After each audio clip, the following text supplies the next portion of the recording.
So in last lecture, we discussed about the structural level of modeling. And in structural level of modeling, we have seen that we write the Verilog code by using the predefined gates and how those gates are interconnected with each other and with the uh, outside world. So in that way, we have written the Verilog code. But now in today's lecture, we will discuss about behavioral level of modeling. So this behavioral level of modeling basically specifies the functionality of the design, right? So in this style of modeling, a designer does not concentrate on the structure of the system, how the system has to be implemented in so they don't concentrate on that part. They concentrate on the functionality. Now, for example, uh, uh, if we use the structure model and in the structure model and in the structure model, suppose we want to write the structure model of an AND gate. So simply what we can do, we can use this predefined AND gate, and after that the optional label you can write A1, or you don't want, then don't write, then Y A B. If you write simply this statement in a structure model, then what will happen? A instance AND gate will be created, right? An instance of AND gate will be created. The label of this AND gate is A1. Now first you have written Y, so this indicate this is the output port, this, and then A and B. So it has two inputs like A and B, right? So here simply we have instantiated this gate. Now suppose we want to write the behavior or functionality of the two input AND gate, right? Then we will write the code, and the synthesis tool will generate a hardware for performing the functionality of two input AND gate, and that hardware can be this two input AND gate, right? Because we are writing the code for two input AND gate, so synthesis tool will generate the this hardware. So this hardware is having functionality of uh, two input AND gate, or the synthesis tool can also generate this hardware also, this first NAND gate, and then one NOT gate, right? So here we have written this is output Y, here this is input A and B. So this circuit also performs the two input AND gate logic, and this two input AND gate is also performing two input AND gate logic. But when we write the behavior model, at that time we concentrate on functionality. Functionality can be achieved by this gate also, and it can be achieved by this circuit also, right? So we we do not concentrate on the hardware to perform the functionality of two input AND gate, whether I need this or I need this circuit. Designer will not concentrate in this, only he will write the functionality, and automatically synthesis tool will generate the hardware for that. Whereas in case of structure model, we if we have written this code, this means we have defined the hardware. We want this type of hardware. What is the functionality of this hardware? We are not concentrating on that, right? So this is the difference between behavioral level of modeling and structural level of modeling. So in this lecture we will discuss about this behavior level design, then some constraint, then we will discuss the example of behavior level design by using some one half adder, then we will see a full adder, then we will see the software demonstration of full adder, right? So in case of behavioral level of design, it specifies the functionality of the design in terms of its behavior, right? So already we discussed that it it does not explain the interconnection of the component. It explains the functionality. Various ways of specifying behavioral design. We can specify the behavioral design by using Boolean expression. We can use the truth table also. Suppose if we are writing the behavioral model of AND gate, then we can mention like if input A is 0 and input B is 0, then output Y is 0. If input A is 0, input B is 1, and output Y is 0. Like this, we can write the truth table also, because truth table specifies the functionality. We can use the Boolean expression also, and by using FSM, finite state machine, right? So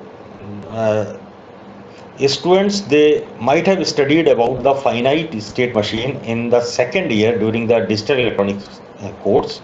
So by using Mealy machine, Moore machine, state table, state reduction, right? So behavior model can be written by using finite state machine also, right? Example, state transition diagram, state table, all these things. Now in behavioral level of design, we write the code, and the code is like high level algorithm, high level coding, right? Like how we write the code in C language, right? Some that type of coding style is there for writing the behavioral model, right? For example, you can use if else statement, you can use loop, you can use case statements. So these things are available in high level language also, like C, right? So that type of skills is required for writing the behavioral model.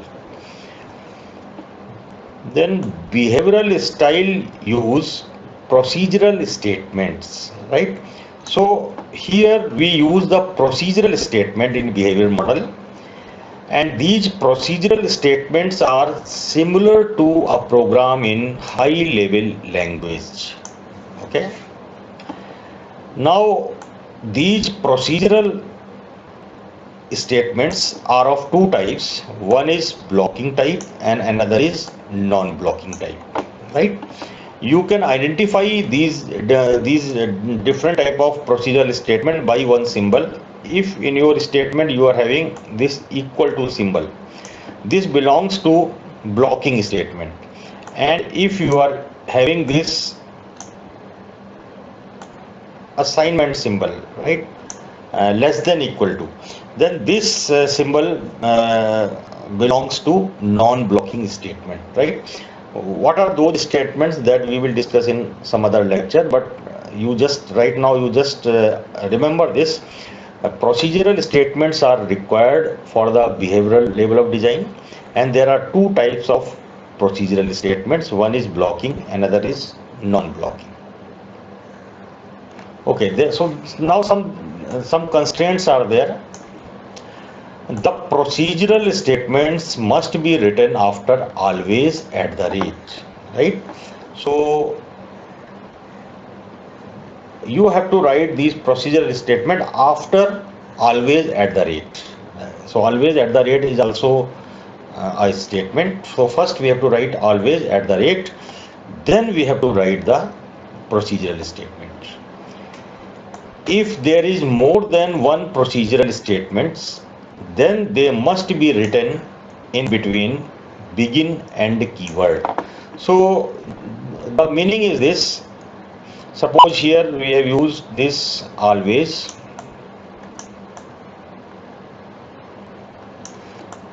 at the rate, right? After that we have written suppose statement 1.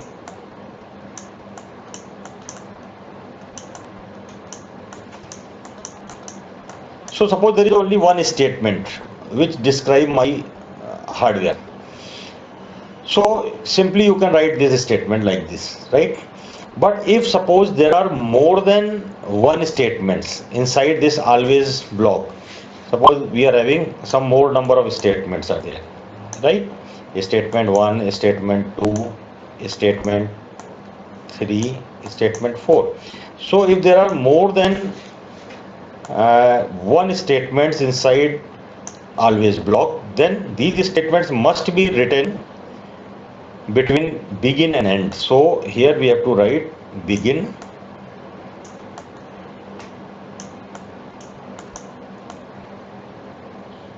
and here we have to write end, right? We have to enclose all these statements inside begin and end. So these begin is a keyword, end is a keyword. Okay, now the left hand side of equal to must be a register type variable, right? Already we discussed that. So suppose we are having this expression. Here we have written some expression. This is the right hand side of this equal symbol, and this side we are having this is left hand side, right? So this is called as target.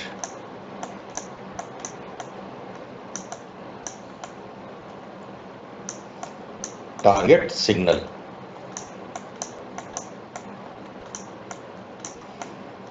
Means whatever is there, expression is there in the right hand side, this will be evaluated and the value, the result will be assigned to left hand side of this operator equal to. So equal to is a assignment operator, right? Value will be assigned to left hand side.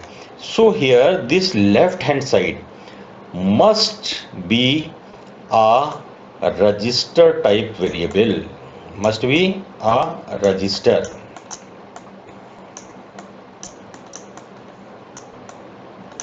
type.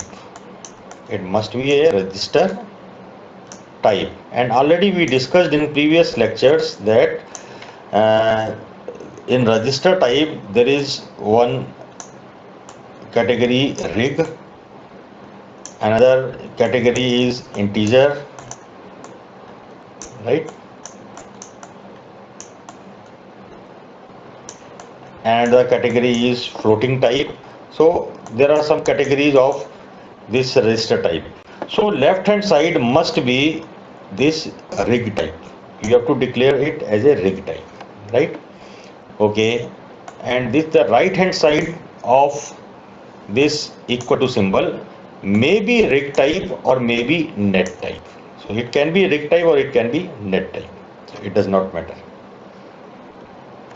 Okay, so we will see this example. Example 1, hard half adder behavioral model. So this is one half adder. So we will start our coding with the keyword module, and the last is end module. So we will write the code in between module and end module. The name given to this code, this module, is half adder, half underscore adder underscore behavior. In the bracket I have defined the input and output ports of this module. So these are A, B, S and C. These are input and output modules. Now here input I have declared. Now I am declaring the input port.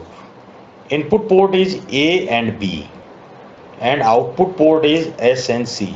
So here one thing you remember, when you are declaring this output port, right? When you are declaring this output port, then by default they will be of net type.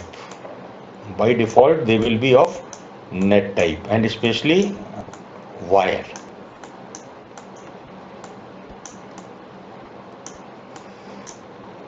right? Okay, so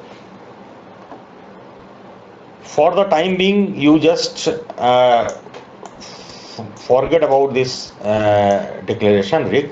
I already told you it has output has to miss left hand side of the equal symbol must be declared as a rig, but you just for time being forget this. Now you come to next statement, always at the rate, right? So here always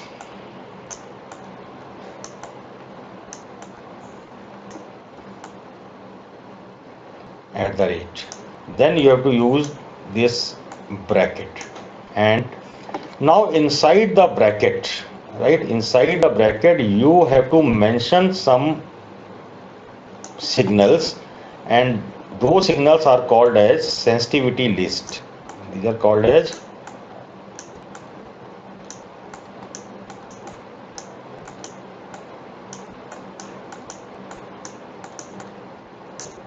sensitivity list. The meaning of sensitivity list is whenever the value of those sensitivity list will change, then this always block will be activated, and whatever statements are written inside the always block, all the statements will be executed in sequence. Okay, all will be executed in sequence. So now you just see my this half adder, right? Suppose now this is my half adder. This half adder is sensitive to my inputs A and B, because if there is any change in A and B signals, then my this circuit XOR gate and AND gate must behave or must respond to that change, and it generates some output. So this means my this circuit is sensitive to A and B signals. So I will write here A and B. Okay, so these are my sensitivity list now, and these are bit type.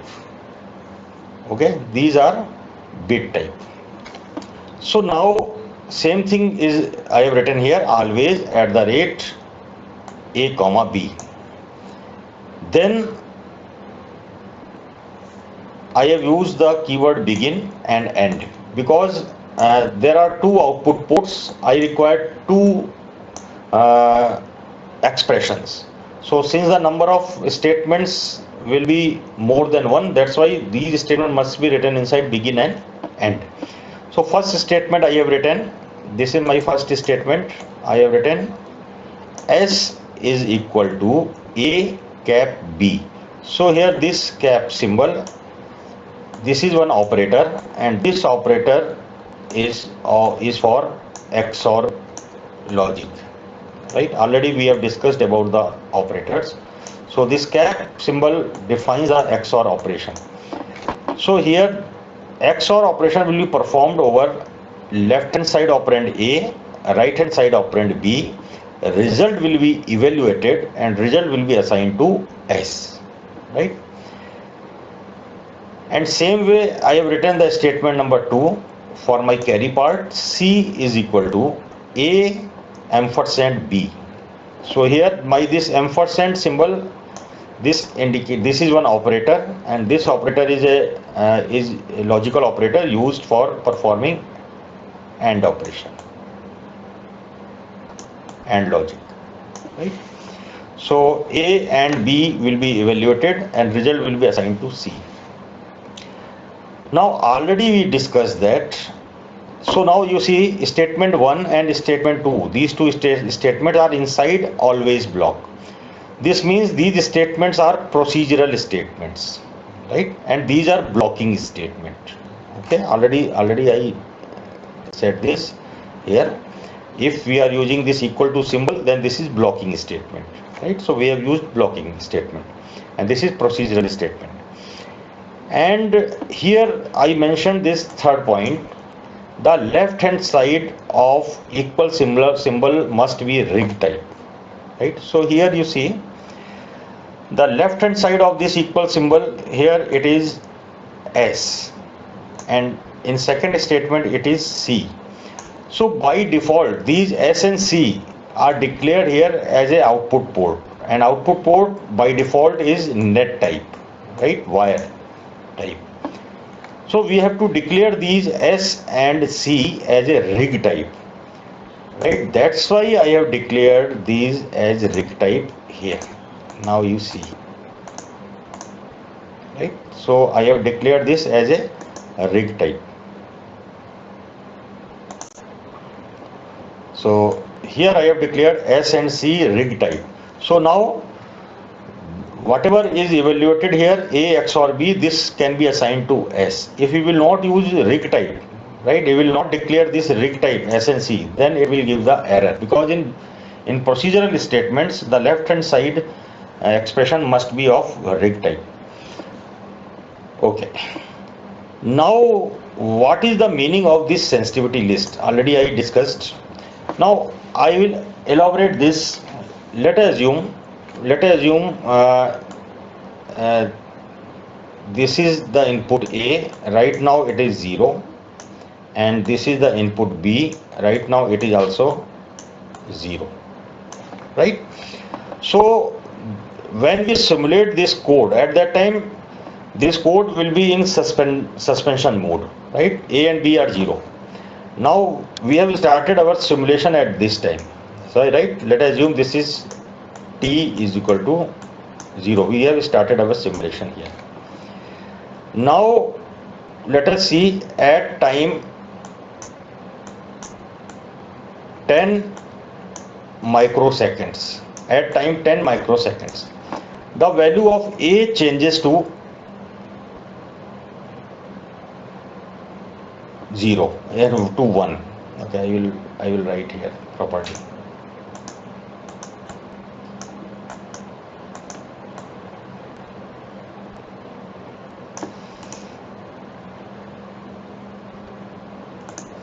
Here I write A is equal to 0 and B is equal to 0. Now at 10 microsecond, right, B is 0, so this value is 0, and A is also 0 up to 10 microsecond, this is also 0. Now at 10 microsecond the value of A changes to 1. So at 10 microsecond value of A changes to 1. Now it is 1. So what will happen? There is a event occurred on the sensitivity list of always block, right? In always block there are two signals which are in the sensitivity list, A and B. Now B is same. There is no change in B, but in A, at 10 microsecond, the value of A changes from 0 to 1. So event occurred on A. So if any event occur on the sensitivity list of this always block, then always block will be activated. And whatever code is written, whatever statements are written inside always block, all statements will be executed in sequence. So what will happen at 10 microsecond, always block is activated and first statement 1 is executed, A XOR B. So now at 10 microsecond the value of A is 1 and B is 0. So A XOR B means 1 XOR 0 will be evaluated. The evaluation result is 1 and this 1 will be assigned to S. This 1 is assigned to this S, right?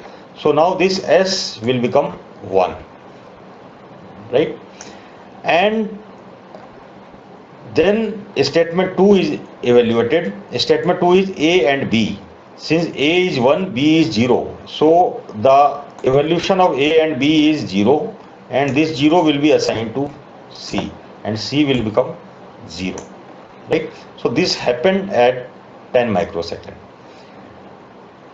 Now this value of A is same, it is not changing, value of B is same. Now let us assume at 50 microsecond, at 50 microseconds, the event occurs on signal B. So signal B is 0. At 50 microsecond, event occurs on B. This means there is change in the value of B. So B will become 1. B will become 1. There is no change in A. So now what will happen? At 50 microsecond, again the always block will activate. See, earlier at 10 microsecond, what happened? When the always block activated, statement 1, statement 2 is executed, the evaluated result will be assigned to S and C, and again the always block will be suspended. It will remain suspended now. But at 50 microsecond, again event occurs on B. So again the always block will be activated.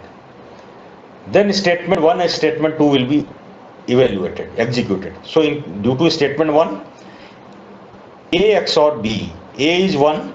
So at 50 microsecond, this A is already 1, B is also 1. So 1 XOR 1 is 0. So 0 will be assigned to S. So S, here 0 will be assigned to S. And the second statement, A and B. Now both A and B are 1. So AND operation is performed. So result is 1. 1 will be assigned to C. So now C, this will become 1, right?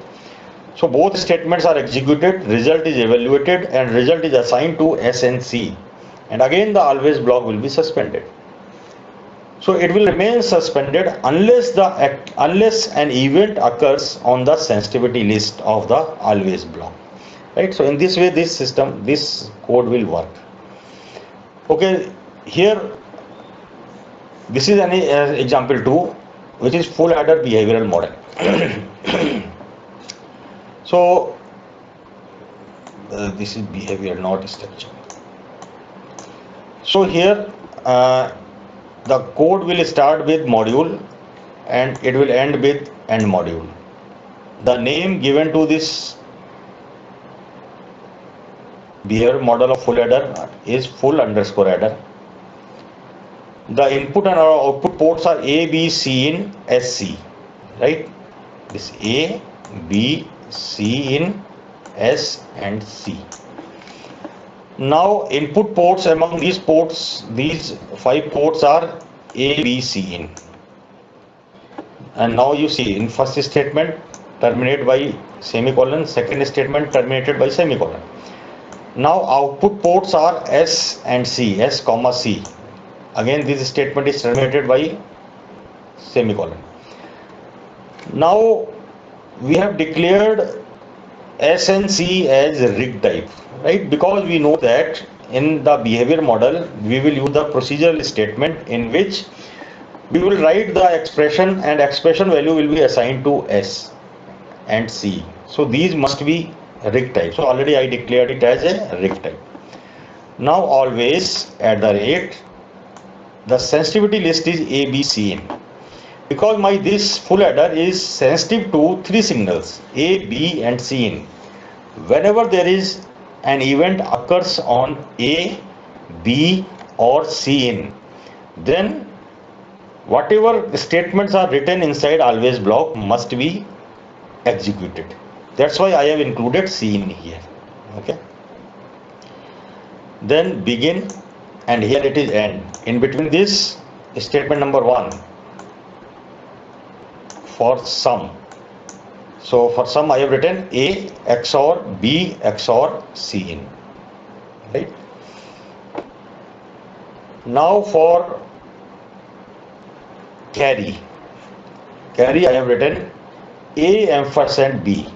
This is performing operation A ampersand B, right?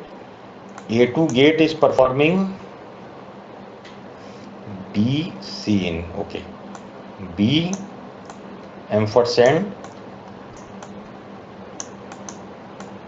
cin, and this gate is performing a ampersand cin, right? So directly I have written, so this second statement you can see here, a ampersand b, b ampersand cin, a ampersand cin, and these and logic output should be ORed here. So for that I have used this operator, this vertical bar. This is for OR logic. This is for OR logic. So this vertical bar, this is also for OR logic, right? So now if you see these two statements, here I am using the expression to define the functionality of full adder. I am not concentrating on how the components are interconnected. In a structure model, you might have observed that the output of AND gate is connected to input of this OR gate through this wire L. Then second AND gate output is connected to the OR gate input through the wire M. And third output of AND gate is connected to the input of OR gate through the wire N. So I am not declaring here any wire and other things, right? I am simply concentrating on the expression, right, of the full adder. So this is the full adder code. Okay, now I will demonstrate you this full adder. Already in last lecture we discussed, we have seen that the structure model of full adder code was giving the functionality of full adder. Now I have changed the code here. Now I am using the behavioral style of modeling, but still you will find the functionality, you will get the functionality of full adder. Okay.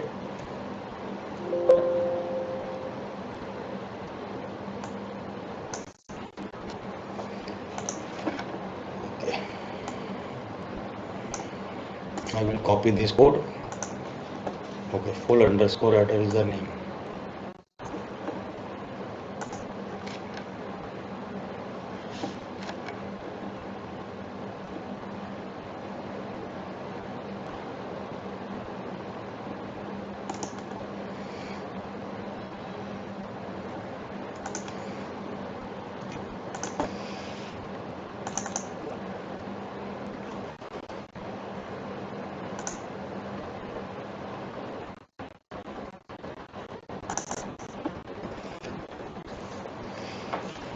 So now I will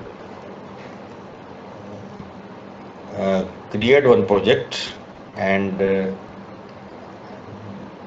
that project I will create one source file for Verilog, and I will write this code of full adder, and then I will simulate it, and after that simulation I will do the synthesis also, so that my netlist should also be generated. Okay.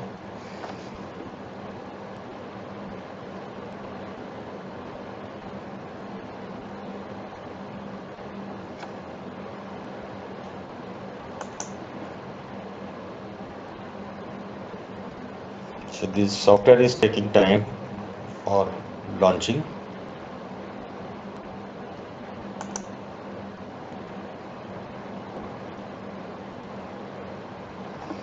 What happened?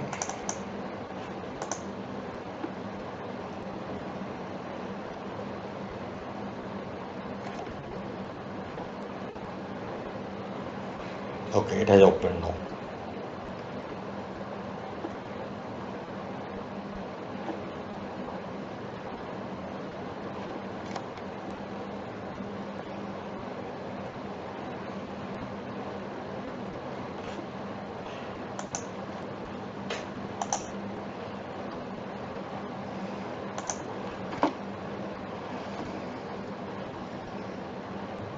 Okay, I will create new project.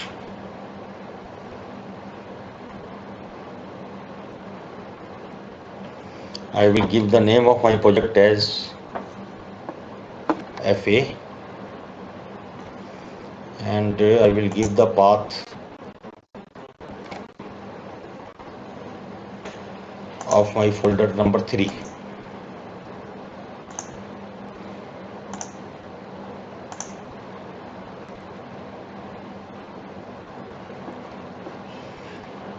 Then I will create the Verilog module.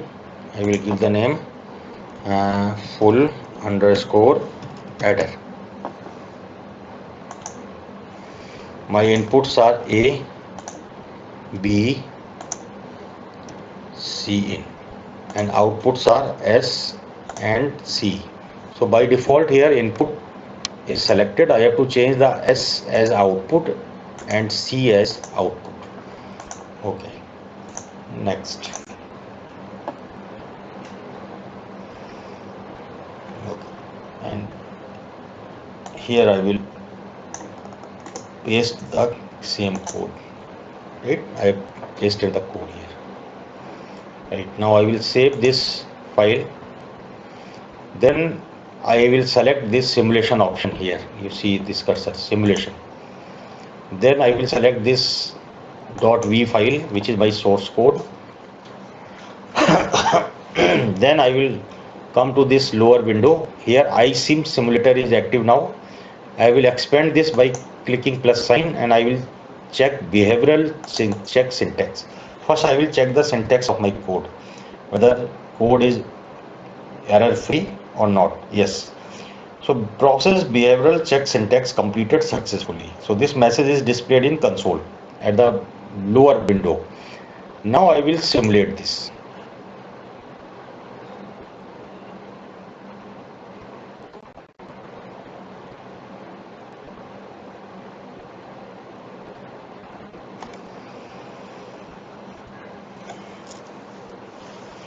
Now simulation is completed.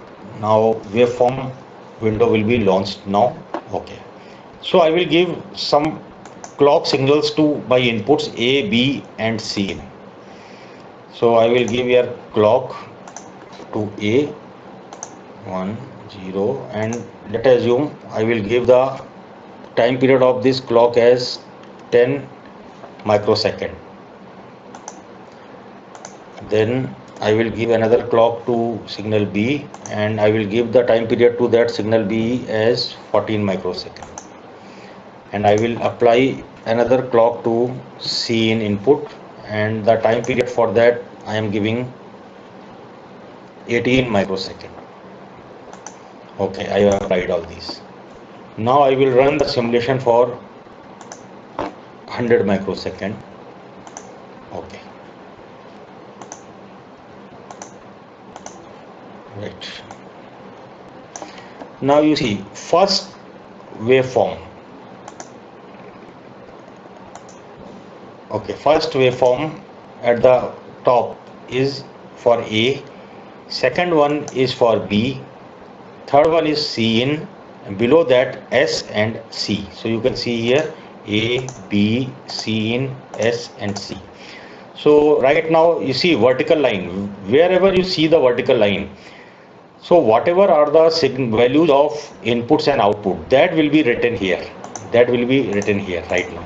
So right now inputs A, B, C in are 1, 1, 1. So my sum is 1 and carry is 1. Okay.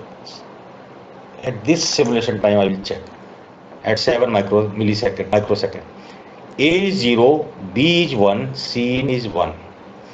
So now sum is 0 and carry is 1. Okay, this is also okay. Now at 9 microsecond I will check. At 9 microsecond A is 0, B is 0, C in is 1. So sum is 1 and carry is 1. So in this way we can check at any point. So here at 56.5 microsecond, what are the values? A is 0, B is 0, C in is 1. So sum is S is 1, carry is 0. So this waveform shows that the functionality of full adder is achieved, right? So this code is giving me the functionality of full adder, and now I will implement this, right? So again, for the implementation I will select this implement option, and I will click the synthesis. Now this synthesis tool will synthesize. So here you remember that in synthesis automatically the netlist will be generated, means how the logic of this full adder expressions, whatever we have written the expression S is equal to A XOR B XOR C in, and C is equal to A and B, or B and C in, or A and C in. So these expression, how these expressions are implemented in lookup table, that you can see in the technology schematic. So view technology schematic, I will click this, and this full header, add it. Now this is the module, and if I double click this, now you see in this there are two LUTs which are used to the implementation of this full header logic. This LUT, I click this, in this LUT this logic is implemented, and in this LUT this logic is implemented, right? So in this way we can implement it. So now once we have generated this netlist, then we have to go to the next option, that is implement design and generating the programming file. So step by step we will move. So once we will generate the program file, that is a bit file, simply we download that bit file in the FPGA. Then inside the FPGA immediately full adder logic will be created. Okay, so this is about the behavioral style of modeling.